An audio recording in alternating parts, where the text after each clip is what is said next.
পয়েন্টও নিয়ে নিন, এখানে একটা পয়েন্ট নেবো, দিয়ে স্টেক আউট দেবো এটাকে। পয়েন্ট নিয়ে এটাকে স্টেক আউট করে দেখবো, বুঝতে পেরেছেন? পারফেক্ট জায়গা এটাই আসছে কি না সেটা দেখবো। এই লজেন্সের প্যাকেটটা এখানেই নিই না, দেখি কি হয়।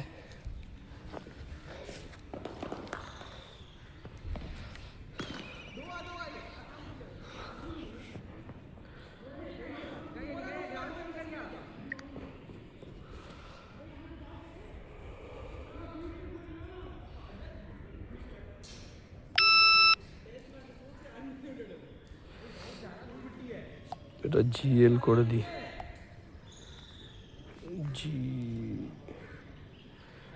জিএল।